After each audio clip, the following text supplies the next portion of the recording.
Hey, welcome back, everybody. After a week hiatus, we're back. And guess what? We're back just in time for the last week before Flex Week. It's time to have a preview because it's getting exciting. Yeah, for sure. I mean, there's lots of possibilities for Flex Week. I mean, just looking at the architect, if Storm loses, and does he get to play for one, or does the age crew get to play, or does Wahinu get to play, or does Sabatica Spartans get to play? And then if architect gets to play for one, but then does he also have to play for the division? Because if he loses and I win, Flex Week 14, technically I should win the division. I have a winning record against them. So definitely, there's a whole bunch of possibilities for Flex Week 13, and I am super excited. Well, let's get started. First up, we have the 12th man. He's 4-8. He's in 18th place. He's on a 4-game losing streak, and versus Green Lightning, who's 5-7, ranked 14th on a 1-game losing streak. Yeah, this game is for pride. So as I posted in the chat, 5-7, you're done. So when you took out Green Lightning, that was his season. He's done. So Lucas's season's over. Brian's season's over. We know that, and Brian's season's probably going to be over next week, obviously after Flex 14. Whereas Lucas will still be in the consolation, and I think Lucas has a pretty good team to be in the consolation. I mean, that was a close game between you and him. That was really the game of the week last week. In terms of who's going to win this one, it's kind of like a who cares for me at this point because it's a meaningless game. And I'm going to go with Lucas just because Brian fielding one of the worst rosters since US 1. Yeah, oh yeah, I agree. Definitely Green Lightning is going to win this one. However, yes, I know you just brought the consolation prize. Brian is 4-8. He's ranked 18th. I am 7-5, and I am ranked 8th. So there's a whole bunch of teams that are 6-6, 5-7, where somebody has to come in 17th place and not make the consolation prize. So I mean, if I were, and as we'll talk about, there's a couple of teams that I'm definitely going to point that out on, but I would be looking to win just so you don't have to. You get a better draft pick for next year. 100%. Next up, we have Deuce Bombers, 5-7. He's ranked 16th. So this is one of those games I was talking about. He was on a 7-game losing streak versus True North, 4-8, and he's ranked 17th. He's right on that cusp of making it into the consolation prize. And again, this is another one of those who cares, because Deuce Bombers, once he sold his team, is pretty bad. He's almost as bad as your brother. Maybe they're about even. And True North's going to win this one hands down. Yeah, I agree. And I mean, True North did some interesting things this year, right? He moved on from CMAC. He gets hurt. So bad news for you, man. I feel bad for you. But I think it was the right move for True North to finally move on. And he's been, he's looking competitive all of a sudden. Whereas you're right about Ryan and Deuce Bombers. I think he will be out of the consolation. He's already lost 7 straight. It's going to be 8 straight here. And that might give True North an opportunity, like you said, to get that high draft pick, and maybe watch out for him next year because he has loaded up a bit on top 10 picks. That for sure. Next up, we have Sabatica Spartans, 8-4, ranked 3rd, 3-game winning streak, versus Templars, 2-10, ranked 20th. And he's probably pretty mad because Billsy Bob won last week. But again, this is one of those looking at the two teams, you would think Sabatica Spartans ranked 13th, 8-4. He should win this one easily. I wouldn't be shocked if Templars found a way to win this one. I mean, looking at NFL, projections, they don't really mean anything. Deuce's only projected win by 6 points here. And we also what Templars did last week. He put up 190, and I think Spartans put up 191. So it's not out of the realm that Templars could outscore Spartans here. It's going to be close. Yeah, I think there's definitely a possibility, and I think a lot of it's going to center around Jalen Hurts to see if he can do anything for Deuce, right? Because he's kind of like one of them boom or bust kind of guys.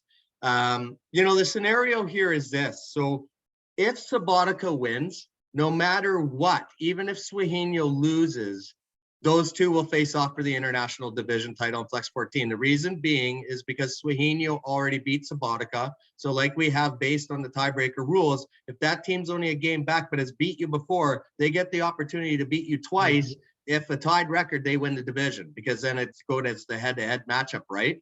So it really is a must win for Sabatica Spartans, because if he loses and Suhino wins, guess what? Sabatica Spartans isn't playing for that division money. And then that's the only way Suhino could have a realistic chance of playing for the first place money. But again, when we look at the first place money matchup, what we're going to have to base it on if there's multiple teams is the highest points for teams that will get that opportunity, right? So we'll kind of see what happens. But if there's head-to-head matchups that are there and have made sense, and we'll talk about that in a bit, we'll have to look at that head-to-head matchup first too, though. Yeah, I mean, the only issue for Spartans is, Hurts is injured. There is rumors that Minshew is talking about which plays he wants to run against the Jets. And then you have to look at his backup quarterbacks. Colt McCoy, Murray going to, I don't even know if Murray played last week, but I assume he did. And then he has Andy Dalton, where Justin Fields is coming back as well. He might not have a starting quarterback for this game. Yeah, then he's done. Yeah, exactly. So next up, we have Billsy Bob 3-9. He also won last week. He's on ranked 19th. Is a 1-game winning streak versus Fighting Geese 6-6, ranked 10. Again, 6-6. I don't think she could fall all the way down to 17th. But we just talked about 5-7 team is ranked 17th, so it's possible. I don't think she can fall that far, but anything's possible, I guess. This one kind of scares me a little bit for Susie, because Billsy Bob's and Templars, all of a sudden we're seeing these guys be better. And I know in Billsy Bob's case, it's because he bought to stay in the league. So his team's actually competitive at this point in the year. And Susie, it's like, what a huge upset win against the Architect, probably the biggest upset of the year. And then, can she get the 3-game winning streak going? And I think it's going to be a bit of a challenge for her, because she does have some key guys on the bye, like Jarvis Landry, who's a point producer, and Njoku. So that's going to obviously create some cause for concern. But I'm going to say that she is going to get the win, but I'm really worried about Trevor Lawrence getting negative points against the LA Rams in this one. But it's a must win if she wants a Flex 14 playoff chance. Yeah, if the NFL projections that right now were correct, she would win by 0.03 points. But you're right, Trevor Lawrence playing against the Rams. I mean, Matt Ryan playing against Tampa.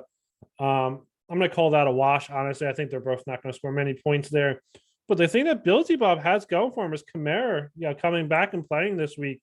I mean, he's questionable right now. They play on Thursday, but he has a shot to play. If he plays, I would watch out for Billsy Bob getting the upset here. And honestly, I know you like to call it your whatever hell you call it, but I'm going to pick Billsy Bob to win here.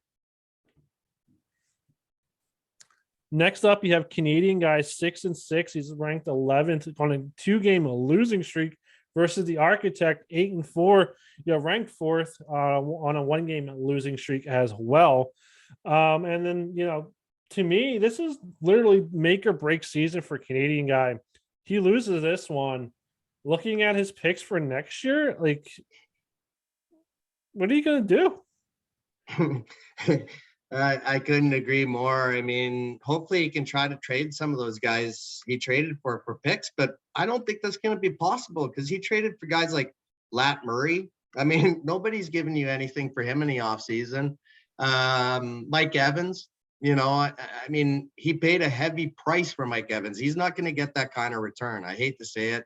And then Brandon's side, let's face it, he's getting first place money for sure. But that loss to Susie could have cost him, or he's going to get first place points money. But that loss to Susie could cost him first place money. And the reason being is this: he lost to Storm, whereas if Age Crew wins, he beat Storm.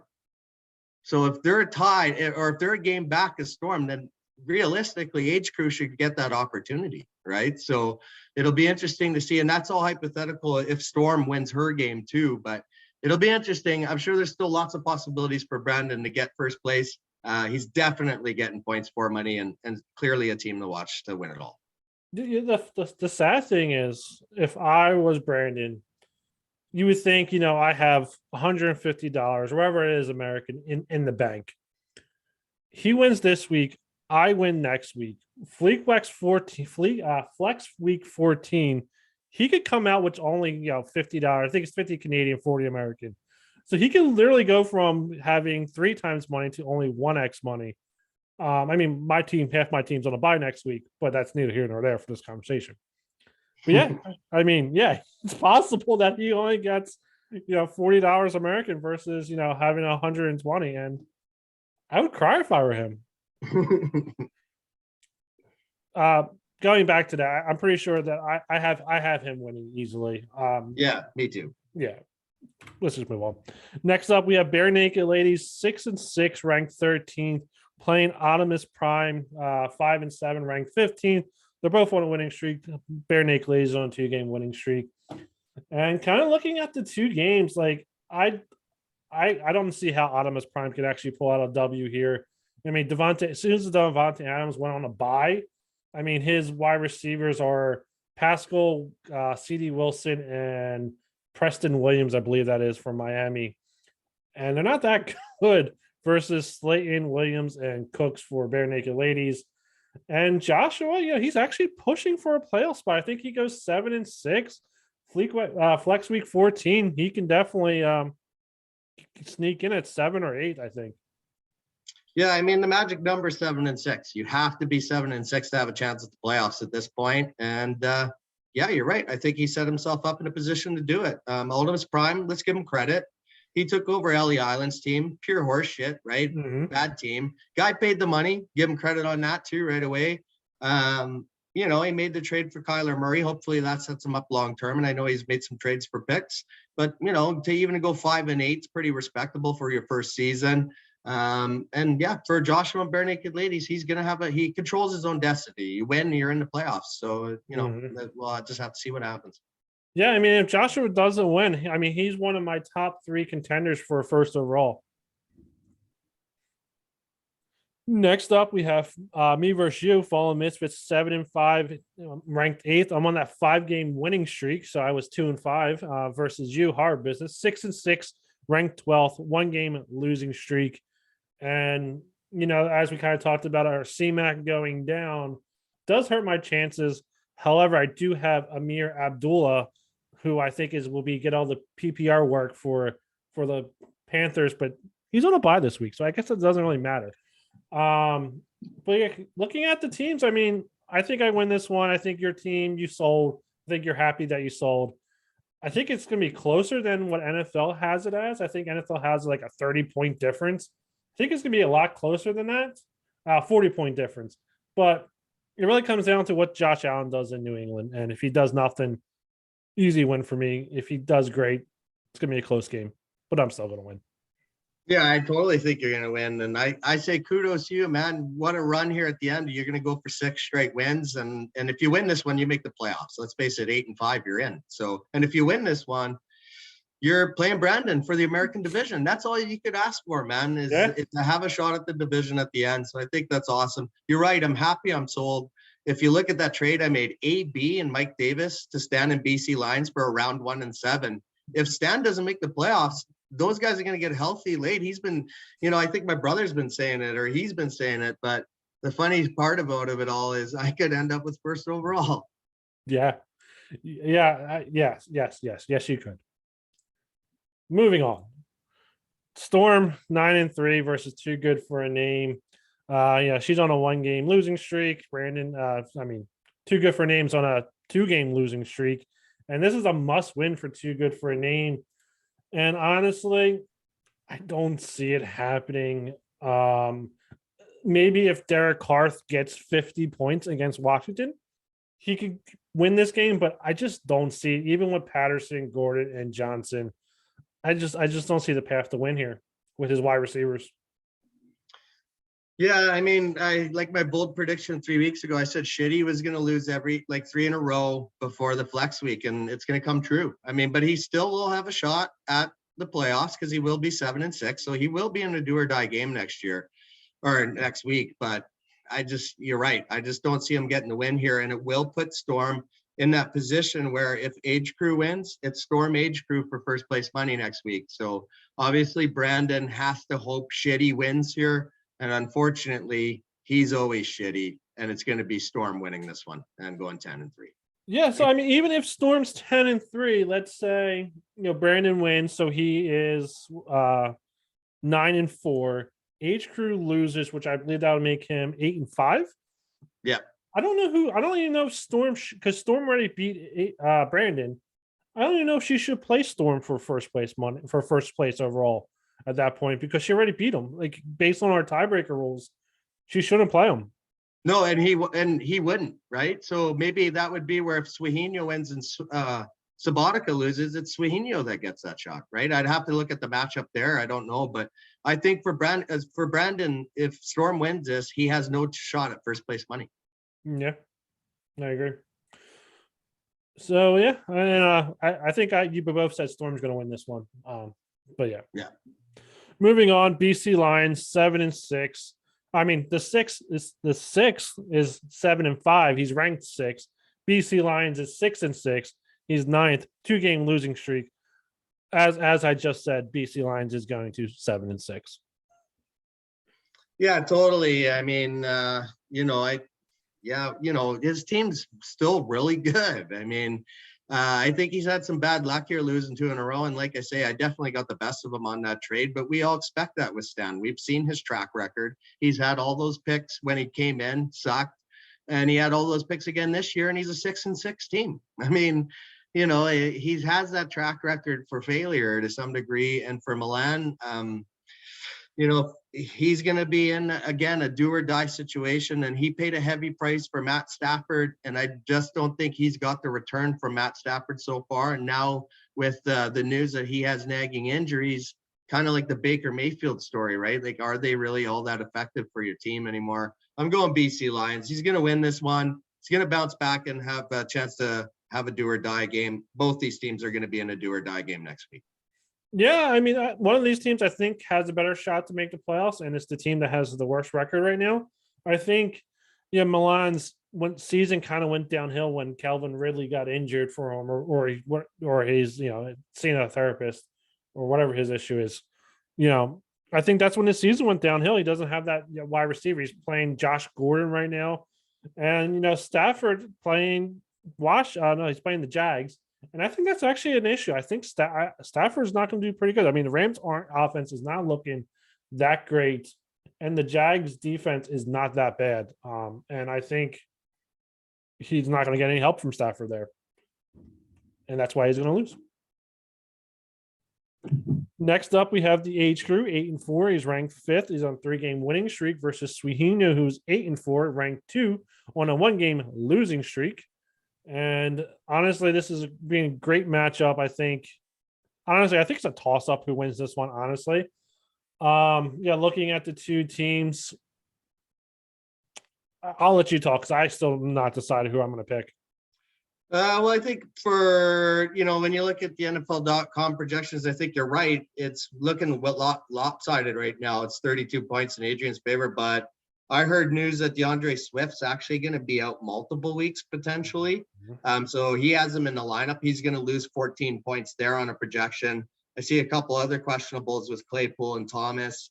I think a lot of it's going to come down to Tua versus Taylor Heineke. And it's funny to see both these teams with 8 wins, and they have Tua and Taylor Heineke at the helm leading their teams. But I think if Age Crew's lineup is healthy, it's one of the more dangerous ones too, right along there with Brandon and the Architect. Again, I think the playoffs is going to depend on the health of a lot of players too, and whether key guys are out in the playoffs. I am going to go still with the Age Crew to win this one because I think he's still the better team than Suhino. But it's going to be a close one. And either way, if Suhino loses, he's still playing for international division money next week. So, he can take the fact that he'll still have a chance to have fees free for next year, even if he loses. Yeah, I mean, just looking at the two teams, running back wise, if Swift doesn't play, that hurts the Age Crew, obviously. I don't know who he's really going to plug in there. Just looking at his team, I don't think he actually has a backup. Oh, he can put a Ricard in for Baltimore. And that leaves him with Fournette, Kelly, and Picard versus Ty Johnson, Henderson, and Singletary. And then looking at the wide receiver rooms, you got Hopkins, Hills, and Pringle for Sweeney versus Thielen, Renfro, and Claypool. Obviously, Pringle is the horrible one there.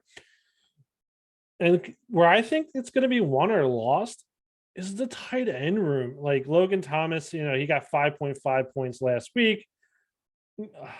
I just don't know. I think it's going to be a lot closer than NFL.com. I'm going to go crazy. I'm going to go Sweeney. Crazy. That'll definitely throw a wrench into a lot of flex matchups next week. It'd be fun to do. Exactly. That's why I'm going to go Sweeney.